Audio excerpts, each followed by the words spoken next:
Hello and welcome back to a brand new podcast on the Anfield Tour. I am your host Ben, and today I'm joined once again by my good friend Connor. How are you, mate? Very good, mate. Very, very, very good today, mate. Thank you. How are you? Yeah, mate. Listen, I'm absolutely buzzing as well, and the title will obviously give it away. But the reason why me and Connor are absolutely buzzing right now is because Liverpool have just won their first major trophy of the season. I did say if we win, I'm going to class it as a major trophy, so that's what I'm doing. I am joking, it's not. But listen, we've beat Man City second time running. A lot of nonsense has been going around on social media about our team, about our players. So me and Connor are here to address everything today. Talk about the game. Talk about how superior Darwin Núñez is to Erling Haaland, and just how boss the Reds are. So yeah, we'll get into it, mate. First things first, I like to start these match reactions by talking about the lineups. I'm not going to lie to you, mate. When I did see City's lineup, I saw it and I thought, that looks scary. That looks absolutely frightening. But as we know, mate, games aren't won on paper, are they? No, I mean, if you say it like that, I saw the lineup at about 5:15. I finished my game, and I just literally just swore. That's all I did. I just swore. You know, when you think about it, Silva, De Bruyne, Haaland, Mahrez, Walker, Cancelo, these type of players are the ones that will win Man City games or have won Man City games. So it's definitely one that I was worried about. But like you say, they're not one on paper. It does make a massive difference. The fact that we played well as well, not to forget that, and obviously chances went our way, and we come out very, very sharp. We come out very quick. We looked good. So all positive really. Absolutely. And look, I've never really reacted to a lineup and thought, oh, we're going to lose or this, that, and the other. But I understand the main cause of concern today was obviously Adrian in goal. That was a big one that people weren't too keen on. Listen, the goal, we'll get into it, like I said, but the goal that they scored, I think maybe he does have a big part to play in that. But I don't think he did too bad for the rest of the game. And the other one, I think I saw a lot of people frustrated with. And again, he definitely, in my opinion at least, silenced his critics, was people weren't too happy with Bobby Firmino starting. And I've never really understood the disrespect on Bobby, to be honest, in terms of, what you see on social media and that. But what did you think? Do you still think the fact that Bobby is still here? There was rumors that he was going to Juventus. He's still got a big part to play in this squad, hasn't he, for the upcoming season? Bobby Slander needs to go. Pretty simple. The slander on his name needs to go. You're talking about a player that was in the main three of our attacking three for ages. You always knew that Núñez was. I sort of knew coming into the game Núñez wasn't going to play. I just think Firmino had a better run in towards the Community Shield. Núñez only played what I think it was close to 2 full games, if not 2 and a bit. So you just had the sort of thought that Firmino was going to start, especially how he played in pre-season. He looked good. He looked sharp. There was the worry about him going to Juve. I think that's kind of cleared up now. I don't know how far that's progressing. But with us, you have to believe in every attacking option we have. I think, I know we talk about Firmino, but Harvey Elliott come on, the credit to himself. He was incredible. There's not much worry I have in the attacking side of our team. I think we could put anyone on at the moment and they'd do a job. And Firmino was probably the better option to start with. And it just so happened that he didn't play up to the standard that we thought he was going to play at. But then Núñez come on and Núñez had chances as soon as he come into the game. The one that hit Ederson in the face particularly, and obviously the goal. People will discredit the goal because it's 6 yards out. But if you actually look at the movement that he had peeling off of the back of Diaz to actually create the space that he was in to score the goal, it's a very, very good goal in terms of forward positioning and centre forward runs and stuff like that. So yeah, I'm pleased. I think I'm going to say that a lot today. I'm pleased. Yeah, I completely agree, mate. And I just, whenever we put a team out now, no matter what my preference is, I just trust Klopp, and Klopp got it right today. Started Firmino, made sure he got some minutes behind his belt, because obviously with Diogo, with his injury, like more than likely going into the season, it's so important now that we get Bobby up to scratch as well. And that's what we did today. We gave Bobby a lot of minutes. He played okay, played pretty well in my opinion. But then we brought on Nunes for the last, how long did he get? 25 minutes, maybe 30 minutes. Yeah. And look, you saw what he did. He made himself a nuisance, earned a penalty, scored his goal. We'll get onto his goal in more detail in just a moment. But yeah, the team news from me was absolutely spot on from the manager. So I don't have anything to moan about. So there we are with that. Let's just get into the game and into the nitty gritty. We'll start off with the way we started. And for me, when we play Man City, I feel like within the first 10, 15 minutes, I can kind of tell how the game's going to pan out. And I was so impressed with the start. We were on the front foot. We were pressuring City into kicking the ball out of play so many times. They didn't look comfortable. We didn't allow them to settle in the game. I mean, I don't know if you saw it, or what your opinion is, but because of the fact that Haaland missed so many easy chances and wasn't great, I think Kevin De Bruyne's getting away with his performance today, personally, because I feel like our midfield and Joel Matip especially made it so hard for Kevin De Bruyne today. And that's probably the worst I've ever seen him play against us. I don't know what your take is on that, but yeah, I think it's just a testament to our team, the way we work, the way we press. And to be honest, I did a stream last week and we said, look, City have only played twice in pre-season. So that's going to be a big advantage to us, who are already quite far on to our pre-season schedule. In fact, we've only got one more game left. So we're going to be the fitter, the sharper, the team that looks more ready to go. And I think today proved that. So yeah, the start was absolutely amazing. And the way we just, like I said, settled on the ball, and yeah, just Thiago Alcantara, the magician he is, just taking the absolute mick. Luis Diaz doing kick-ups. It was just marvellous to watch for me. But bearing in mind we're going to talk about Trent scoring in a minute, what were your thoughts on the way that we started this game?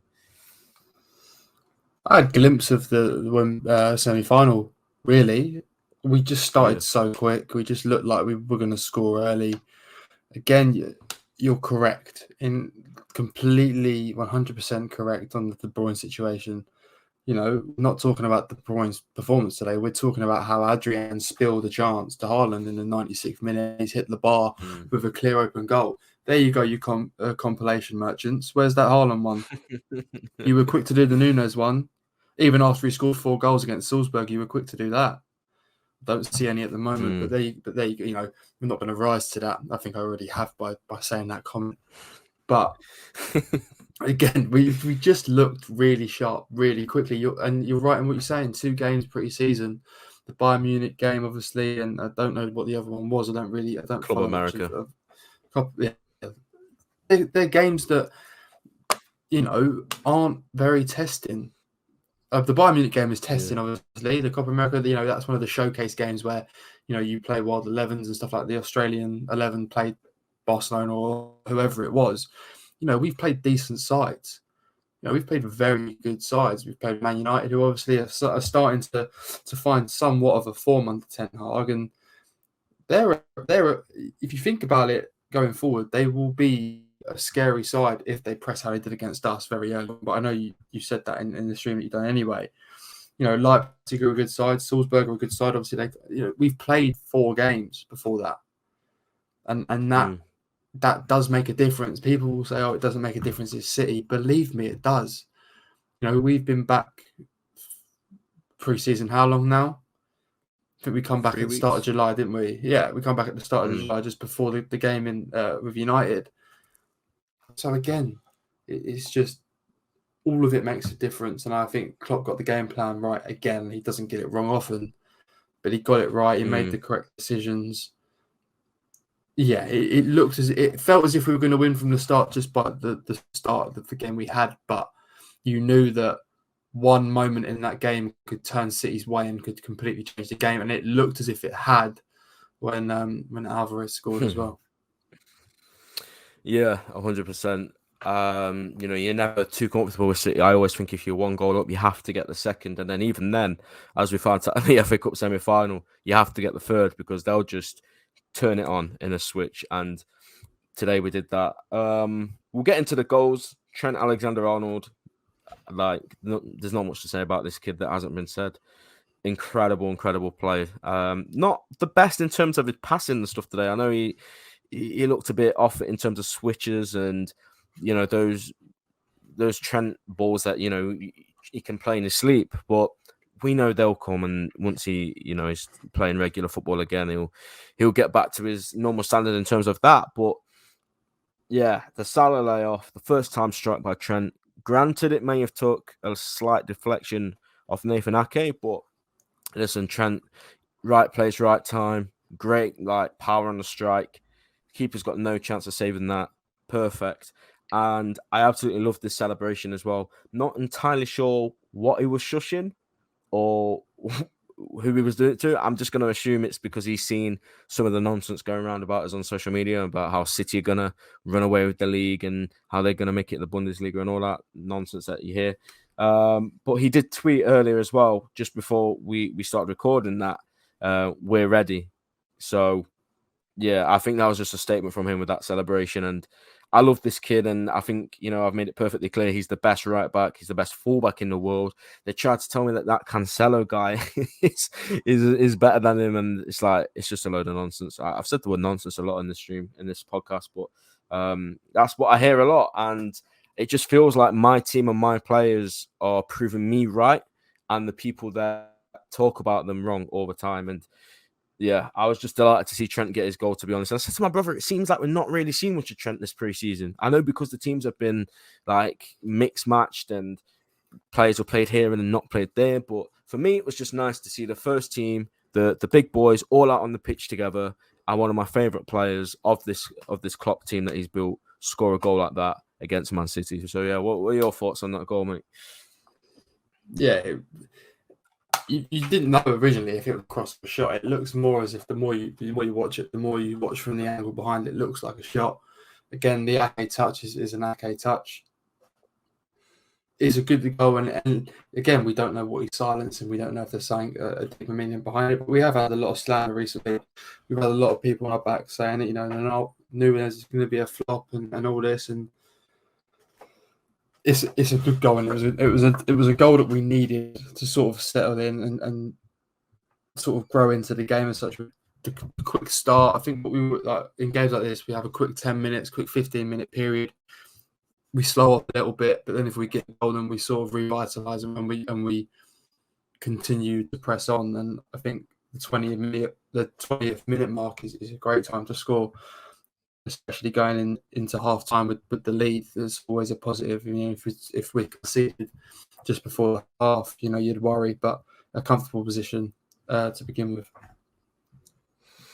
Absolutely. But then, of course, I think City got into the game a little bit, but still, we were doing enough. We were stopping them every time they came forward. It seems like we were just one step ahead. And yeah, we went into half time 1-0 up. Happy days. But like I said just then, you can never rest on your laurels against a City team ever. And they got their equaliser. And obviously, at first, they checked for offside, and it was pretty clear pretty quickly that it wasn't offside. But then I looked at it again, and I thought, hang on, I'm sure Adrian's got that in two hands. I don't know what your take is, but for me, I've seen those goals ruled out and disallowed. I know Adrian should do better with it. Don't get me wrong. I think it's poor goalkeeping. He should be stronger. I did say after the game, if Alisson plays in that game, I think we keep a clean sheet. Because, again, they didn't really test Adrian today. It was just a moment of him dropping the ball and then Alvarez being there at the right place, right time. So it was disappointing to concede that goal at the time because I think in that moment, Trent had been taken off. I think a couple of the others had been taken off. Obviously, Nunez has just come on. But once they've equalised, and I thought, you know what, it's probably going to go their way. Maybe we can hold out and take it to pens. But yeah, before we get on to the response from our team, what did you think of that goal? Do you think it was a bit harsh to stand, or do you think Adrian should just do better with it? I think Adrian had a few moments in the game where you thought, it's a little bit nervy and it's a little bit worrying. Could have done better with. You're correct in saying that. I think it's a tough one, really. I think when you think about it, it looks as if he's got it in two hands. It looks as if he's got it under control, but you never really know from the angles and stuff like that. In my opinion, I would say he did have it under control. But that's a Liverpool fan. But again, it's clear that he was onside. You worried as soon as you saw the replay that he was onside. But yeah, like you said, you worried a little bit at the fact that they'd scored at that point because you only felt as if they were going to get stronger as the belief sort of kicked in. You know, if it'd gone 2-0 up, you would have thought to yourself, they're probably not gonna come back at us as strong. But it was a tough time to concede, and it did have me worried a little bit. But you never stop believing with this side at the moment. Yeah, absolutely, mate. You hitting it on the head. This team is not going anywhere, and I'll get into that a bit later and how I feel about this team and where we're going to go in this upcoming season. But I think this game, and it just proved like I know you can't read too much into it because it's a glorified friendly essentially, but just seeing that kind of performance against the champions who have lost a lot of experience, which again, I'm sure we'll cover a little bit later on. It's nothing but a positive sign for me. So yeah, I'm really, really happy right now. The Salah penalty then, I don't even know why this went to VAR, to be honest. Like, for me, I think the referee is just thinking in his head, I don't want to commit because I've got VAR. But then I'm looking at that, I'm thinking, how on earth have you not just pointed to the spot? Like, it's baffling. It's the most blatant handball I've ever seen. And I actually tweeted once this happened and they were checking it. I put, if this isn't a pen, I'm actually finished with the sport because it's going in a way which is not football anymore. And you can do those kind of things in the box and get away with it. But thankfully, the guy on VAR, I don't know exactly who it was, came to his senses, gave us the penalty, which, was the correct decision. And Mo Salah, the little dancer, converted it again. And I think Salah, for me now, like, he's one of the best penalty takers on the planet. I think when he first started taking his penalties, I was thinking he doesn't really take them in a convincing way. When Salah steps up for a penalty, I'm not entirely confident he's going to score. But now every time we get a penalty, I'm like, yeah, this is going to be a goal. And again, it was an unsavable penalty for Edson right in the corner, in the side netting. And yeah, it was just amazing. And you could see how much it meant to the fans, how much it meant to him. Nunes was just giving it to the fans, even when he didn't score. And yeah, I just loved it. Mo Salah scoring again. It's important that he gets off to a good start. Obviously after the scrutiny he faced at the end of last season. That run after his AFCON return. So yeah, buzzing, mate. Thoughts on that? Again, the whole VAR stuff was nonsense, right? Everyone could see it was a pen.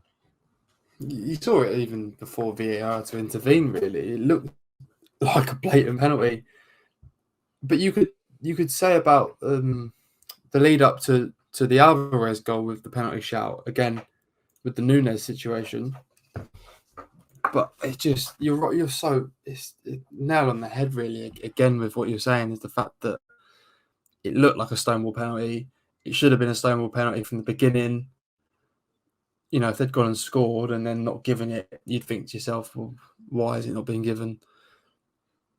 But it's been given. It was scored. Obviously, Salah again. Oh, a part of me did want Nunes to have it in a small part of me, but Salah's just remarkable from the spot. I mean, you could have given it to Salah, Nunes, Milner, anyone of that sort of caliber. But it was great to see that goal go in, and it's definitely what we needed. Obviously, I always get a bit nervy when we go to pens. Never really want to go to pens. But we didn't need to today, and that's the most important thing. 100%, mate. Like, it was just such relieving to see that they gave it because it was glaringly obvious that it was a pen. But that's not. I don't think that's anyone's favorite goal of the game. We're gonna get on to a man who came under such scrutiny before he even kicked a ball in a Liverpool shirt. A man that even Liverpool fans, by the way, we have to make that clear, weren't convinced on. Some Liverpool fans already labelled him as the new Andy Carroll. You see some people say, why did we sign this guy? We could have gotten Kunku. See, some people say he's chasing his first touch and all that nonsense to our own player, by the way. And then obviously there's the rival fans, the fail comp makers, all of that. Those comps that generated like I think one ridiculous comp got like 1 million views, which is just nuts. And I am pretty sure that Darwin has seen the stuff because obviously his whole resiliency tweet, everything that he's done like on social media suggests that he's seen it. And you could see the way he celebrated today. The shirt came off, he jumped in the air. Yeah, it was just poetic. And the fact that he did that whilst Erling Haaland had an absolute shocker, it just made it even more bittersweet because, like, you know, maybe not bittersweet, that's not the right saying, but it just made it more sweet because, you know, these guys have been saying, oh, Erling Haaland signing for City, that's only going to mean City get another 10 points or they're going to run away with it and all of this nonsense. And for me, I've never understood why Nunes faced this criticism because we saw firsthand how good he was last season in the Champions League. And we've seen it he scored against Barca, he scored against Bayern Munich. He scored 34 goals in all comps last season. He needed time to settle in. He doesn't speak English. I think he's obviously learning that. It's a new country, new team, new league, 1 million miles above what he's ever played at. So for me, he scored 4 goals against Leipzig. He scored in the Community Shield. I'd say that's a very, very good start. And all of that, by the way, the preseason stuff. So the 4 goals that came in that one game, all of those games before today, I think that's about 90 minutes, maybe a bit more, maybe 95, but definitely not more than 100. So 4 goals in those, and then a goal in the Community Shield against the champions. I'd say that's a pretty good start. What do you say? Definitely, and no one would turn away Haaland. I don't even think we would have turned away Haaland if we'd had that. You know how big of a 100%. player he is. We've seen how big of a player he is. Nunes, I got a bit of stick for this when I posted this on Twitter a month ago or whatever when he first joined. Do not expect him to be Luis Diaz. Luis Diaz is his own player. Yes, they've come from the same league. Yes, they're both forwards. They have similarities in their play. They like going at players. They're quick. You know, Diaz set the Premier League alight from the moment he stepped on the pitch against Cardiff. I believe it was Cardiff. Whoever it was. It was, yeah. The little turn and then ball back to... Yeah. Yeah, I can't remember who it was. He lit it up from there. Was it Taki? I can't remember. Yeah, I know what you mean, though. But since then, he's been remarkable. He hasn't really put much of a foot wrong in any game that he's played. You know, every Liverpool fan and has raised the bar exceptionally high for Nunes to come in. And Nunes, pretty much, to be credited with the credit that he deserves, he had to play at that standard straight away for anyone to think he's any good. Otherwise, it's a complete waste of money. It's not the case. You know, I think we forget that Salah wasn't very good when he initially joined us. I think everyone seems to forget that. Yeah. You know, we don't buy players who are world class straight away. I'm not saying our players aren't world class. We buy players to make them world class. You know, we have players that weren't the most incredible signings ever. You know, weren't these big City signings, these big Barcelona signings and all that. They were players that were good players that could get the potential to be incredible players, world-class players. We've made so many of them in recent years. You know, Luis Suarez didn't come to us as an amazing, remarkable player, but we turned him into a world-class player. It's people like that. Nunes is completely different to anything we've had from last year. Mane, who in fact has scored tonight for Bayern, which sort of breaks my heart a little bit.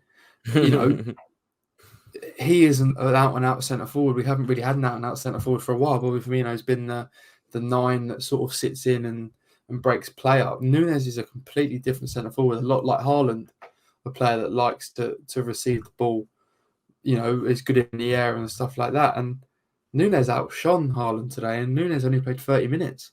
People forget that but Haaland's played 90 minutes of football. Nunes has played 30, and we're actually talking about the fact that Nunes played a better 30 minutes than Haaland has played a 90. And maybe that won't be the case all season because we all know how good Haaland is. And everyone listening to this knows how good Erling Haaland is at football. But you can't judge someone on 90 minutes of football. Didn't have a great game against this is Nunes, didn't have a great game against Palace, had a remarkable game against Leipzig, didn't have a great game against Salzburg. You're not giving him enough time. These players don't instantly react to Premier League football. Premier League football is the hardest football in the world. I don't care what anyone says. The Premier League is the hardest league in the world. It's the hardest league to join. It's the hardest league to play in. You have to adapt to it. It just so happened that Luis Diaz was incredible from the get-go. And we all expected Nunes to do the same when it's just not the case. It's unrealistic.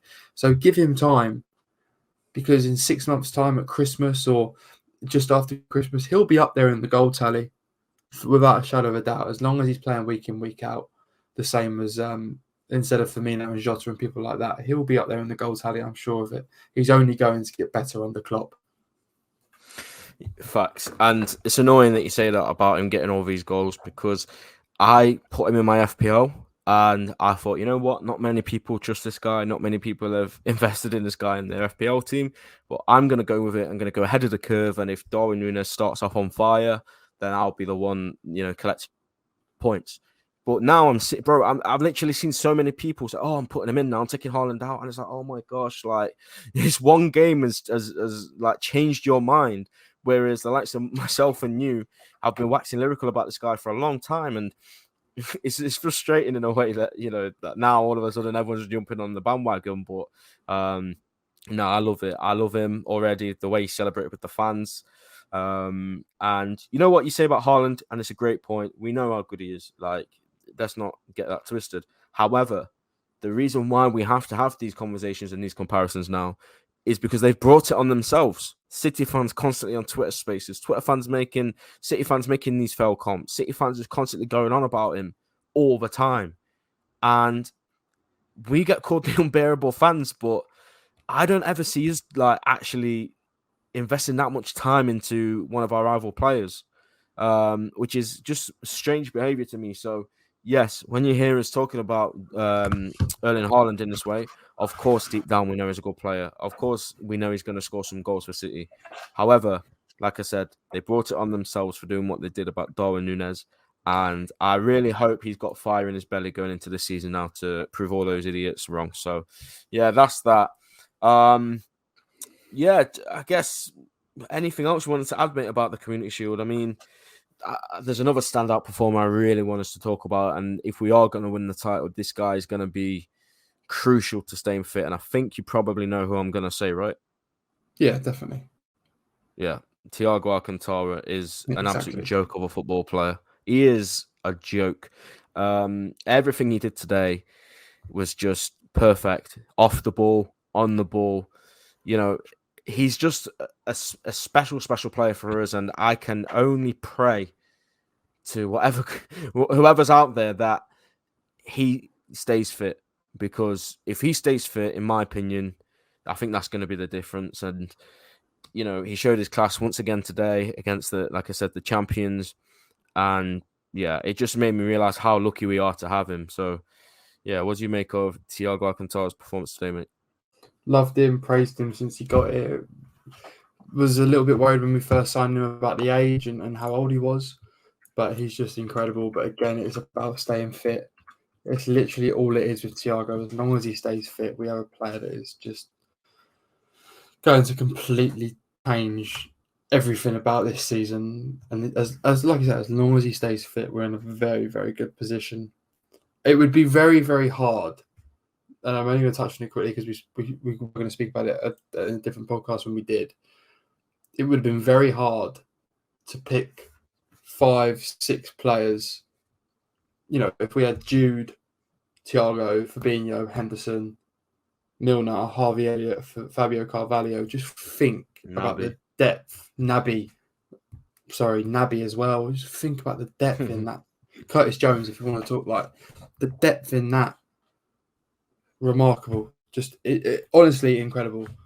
And you and me are both very, very certain on the fact that Jude will join us next season. And we've both spoke about it before with we've made you write articles about it. It's just it's always a good time to be a Liverpool fan, but like it was after we won the FA Cup and the Carabao Cup, we said what a time to be a Liverpool fan. And even after the Champions League final, as heartbreaking as that was, it's still a great time to be a Liverpool fan. So yeah, just don't know what to say. It's just great at the moment. Yeah, and we'll touch up on the Community Shield before we look at what's coming up next for Liverpool. We'll just finish on this. Klopp said in the week that the Community Shield, if you win, it's great. It's good to win the Shield and to get off to a good start. But if you lose, it doesn't really mean anything. I guess the question is now: are you taking that performance like as a huge positive going into that Fulham game next week? Thinking we'll be okay. Like, it does mean a lot, right? I know people play it down and say it's just a friendly, but if we came out today and didn't play well at all and City won by a couple of goals, can you imagine the meltdowns that you'd be seeing like on social media and in the media? Like everyone will be like, oh yeah, City are gonna do this, Liverpool are this. So with that performance today, the goals we scored, the way we played, the fitness of the boys, we can only be confident now, can't we, going into the season? Oh, definitely. And I think that's the thing with fan bases. They just hate us. If we'd lost that game, we would have gone, ha ha, Liverpool aren't going to win anything this year. And suddenly no one's talking about it. Some clubs would die to be in the Community Shield to win a piece of silverware. Yeah. Like, there's clubs out there that are like, it's just a glorified friendly. And it is. And it is. It is just a glorified friendly that just has a trophy at the end of it. But if City had won that, Liverpool aren't great. They look awful. They're not going to do anything this year. Don't worry. There goes your top four. There goes this. There goes that. Now that we've won it, no one's saying anything. No one's going at City. I haven't seen anything. I don't know if you have.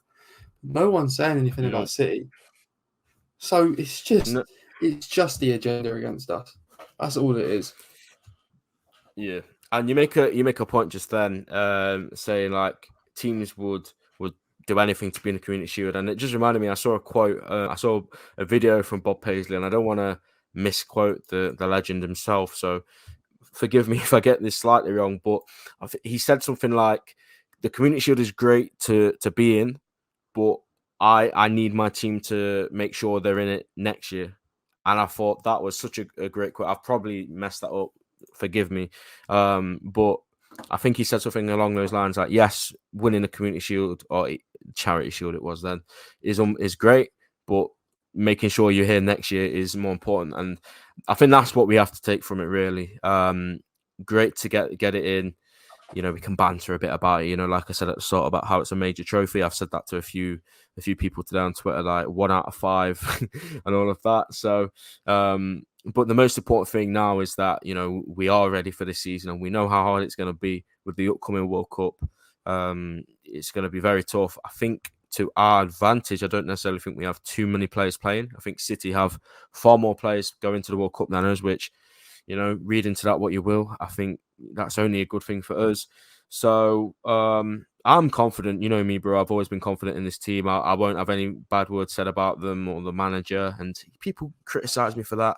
People say you're too positive. Sometimes you have to be this, that, or the other. But I disagree. I think when these boys have done what they have done last season, going into every single game you can play possible. And yes, of course, we narrowly missed out on greatness. But at the end of the day, we still did it. And I'm just so sure, and I've always said this, we haven't turned into a bad team overnight. It doesn't happen. Yes, you can argue that we should have signed a midfielder, and I agree. I've said for a long time we needed a right back, centre mid, and a forward this summer. However, I'm not going to sit here and spit my dummy out because that hasn't happened. I'm not going to sit here and say, oh, we're not going to win the league now because we haven't signed Vitinha from, was it Porto or whatever? Like, just bringing somebody in like that does not guarantee anything. And what does guarantee something, well, it still doesn't guarantee it, but what will give us the bigger and better chance is supporting these boys, getting behind these boys, and stopping all this negativity stuff because they do see it. Trust me, they do see it 100%. I think Nunes has proved that with his resilience to tweet, like I said the other day. So I guess we'll finish there on the Community Shield. Like we've both concluded, great to get it in, but beating Fulham is probably, well, it's not probably, definitely is more important than today's game. So we'll get on to that in just a little moment. But just quickly, mate, this is a strange situation because we're back in action tomorrow night at 7 p.m. at Anfield. So, yeah, I think it's fairly obvious what we're going to see, isn't it? A youthful team. Maybe Nunes is going to play for another 20, 30 minutes. What are you expecting from that Strasbourg game tomorrow, mate, at Anfield? Not much, to be honest. Not much. I'll be brutally honest. There won't be much. I reckon it'll be I think Davies will get the starting goal. I think And who's going to be on the play. bench? Would you think they'll just put Adrian back on the bench or something? Probably. Or is there another kid that will come in? Probably. Yeah. I mean, if it was me, I'd probably Gomez and Canate. Obviously, didn't play today. Tsimikas is injured, so he'd probably go with Milner. Mabaya again, probably. He's had enough time since the Salzburg to get game. him some minutes, yeah.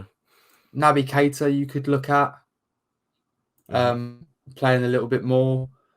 Nunes again, Elliott maybe, Carvalho. He only had about 4 minutes. Yeah, I think that would probably be. I think Curtis Jones maybe. Players like that, I think that they'll get game time tomorrow. I think so. If you had to think of a side for tomorrow, it's going to be very young. I can never say his name. He might get a start. Bajcetic. Never get his name right. We need him to come out and say on like a TikTok or something how to pronounce his name. Oh, definitely. Because I've heard so many like. You need Nunes to come out and say what his name is.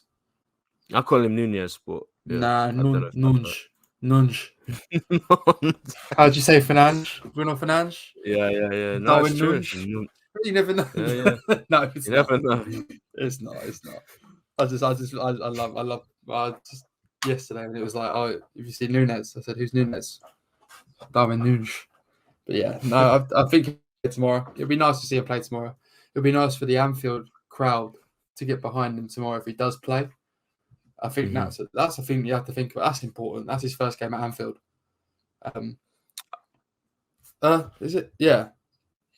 Yeah, it will be. Yeah. Yeah. So that's a special moment in itself, and I think it's Carvalho's first game at Anfield as well. It's a special moment for anyone. And again, it would be Davies' first game at Anfield, if I'm right, as well. So if he does play, it's exciting. 100%. And I've just realised, to be honest, that when this podcast does go up, this game's probably done. So yeah, I guess there's no point really talk about it. You guys know what team played. You guys know the result. You know how many goals Darwin Nunes did score. So yeah, we'll move on to previewing the big one next Saturday at 12:30, isn't it? Our game away at Fulham. Look, I'm going to be honest with you, mate. I think this is going to be trickier than we think. Fulham have just been promoted. 12:30 kickoffs don't really excite me, to be honest. Never really liked them.